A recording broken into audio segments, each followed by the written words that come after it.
बिस्मिल्लाहिर्रहमानिर्रहीम, अस्सलाम वालेकुम। Welcome to my channel life with Sahar Parvez. कैसे हैं आप सब? मैं उम्मीद करती हूँ आप सब बिल्कुल खैरियत से होंगे। आज मैं आपसे शेयर करूंगी भिंडी गोश्त का सालन और बचपन की थोड़ी सी यादें। लेकिन उससे पहले अगर आप लोगों ने मेरे चैनल को सब्सक्राइब नहीं किया है तो प्लीज़ मेरे चैनल को सब्सक्राइब कर लें। तो चलें स्टार्ट कर लेते हैं अपनी वीडियो।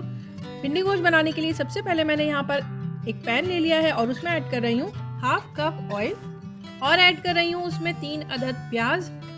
प्याज को हमें बहुत ज़्यादा ब्राउन नहीं करना है, बस इसको थोड़ा सा हमें ब्राउन करना है, हल्का सा। तो देखिए इस तरह से कलर आ चुका है प्याज में। तो अब इसमें मैं अदरक लहसुन का पेस्ट ऐड कर रही हूँ 1 टेबल स्पून और ऐड कर रही हूँ टमाटर, 3 अदद ही टमाटर लिए हैं मैंने, वो ऐड कर दिया है।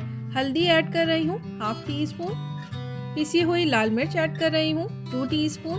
आप अगर तेज़ खाते हो तो ज़्यादा भी ऐड कर सकते हैं इसमें।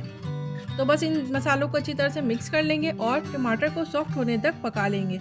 10 से 12 मिनट लगते हैं, टमाटर सॉफ्ट हो जाते हैं और ऑयल भी ऊपर आ चुका होता है, यानी कि मसाला भून चुका होता है। तो अब यहाँ पर मैं मटन का गोश्त इस्तेमाल कर रही हूँ 1 किलो। अगर आप बीफ से बनाना पसंद करते हैं तो फिर आप बीफ से भी इसको बना सकते हैं। और अब यहाँ पर ऐड कर रही हूँ मैं दही, हाफ कप दही ले ली है, वो ऐड कर रही हूँ।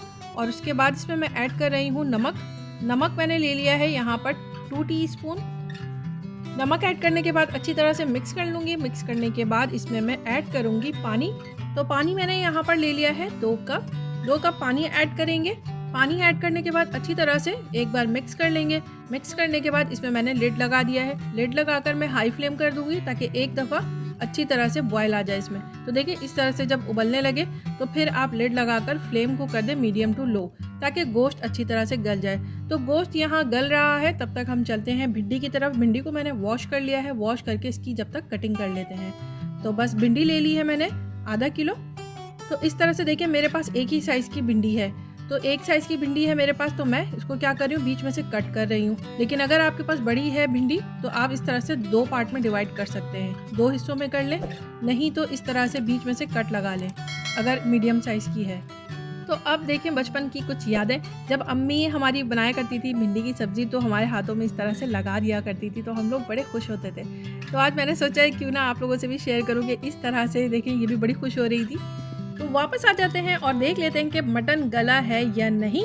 तो देख लें मटन गल चुका है, अच्छी तरह से भून चुका है, ऑयल कितना ज़बरदस्त ऊपर आ चुका है। तो अब क्या करेंगे, हम इसको लिड लगाकर लो फ्लेम पे छोड़ देते हैं थोड़ा सा और भुनने के लिए।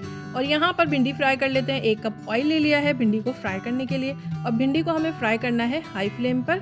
हाई फ्लेम पर इसको इतना फ्राई करना है तकरीबन 5 मिनट 6 मिनट बस इसको फ्राई करना है। और इसी दौरान मैंने इसमें नमक ऐड कर दिया है 1 टीस्पून। नमक ऐड करने के बाद इसको फ्राई करते रहेंगे। हल्का सा कलर चेंज हो जाएगा बस इसका, देखिए इस तरह से इसका कलर हल्का सा चेंज हो गया है, मतलब ये अच्छा डन हो चुका है। तो बस इसको ऑयल में से बाहर निकाल लेते हैं। और अब देख लेते हैं सालन अच्छी तरह से हमारा भुन चुका है, उसमें हमें ऐड करना है भिंडी को। तो देखिए अब इसमें मैं भिंडी ऐड कर रही हूँ। भिंडी को ऐड करने के बाद बहुत ज़्यादा हमें चम्मच को चलाना नहीं है, यानी कि स्टेयर नहीं करना है। इससे क्या होगा, भिंडी बिल्कुल मैश हो जाएगी, टूटना शुरू हो जाएगी। तो इसलिए हल्के हाथों से ही इसको हमें स्टेयर करना है, मिक्स करना है। और फिर मैंने इसमें यहाँ पर पानी ऐड कर दिया है 1 कप पानी ऐड करने के बाद मैं लिड लगा दूँगी।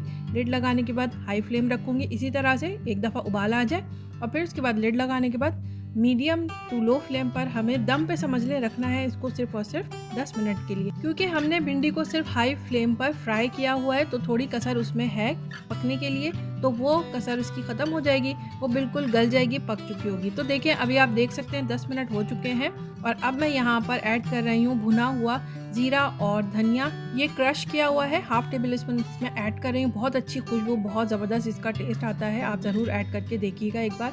तो देखिए भिंडी बिल्कुल साबित है, बिल्कुल भी मैश नहीं हुई, यही इसकी क्वालिटी है और इसी तरह से भिंडी गोश्त बनना चाहिए। तो आप लोग इस रेसिपी को ज़रूर ट्राई कीजिएगा। तो कैसी लगी आप लोगों को मेरी आज की ये रेसिपी? अगर अच्छी लगी हो तो मेरे चैनल को लाइक करें, सब्सक्राइब ज़रूर करें, शेयर करें अपनी फैमिली से, फ्रेंड से, बेल आइकन को क्लिक करें, इससे मेरी हर आने वाली नई वीडियो की नोटिफिकेशन आपको बिल्कुल मिलती रहेगी। फिर लेकर आऊँगी एक अच्छी सी रेसिपी इंशाल्लाह। तब तक अपना और अपनी फैमिली का रखें बहुत सारा ख्याल। अस्सलाम वालेकुम।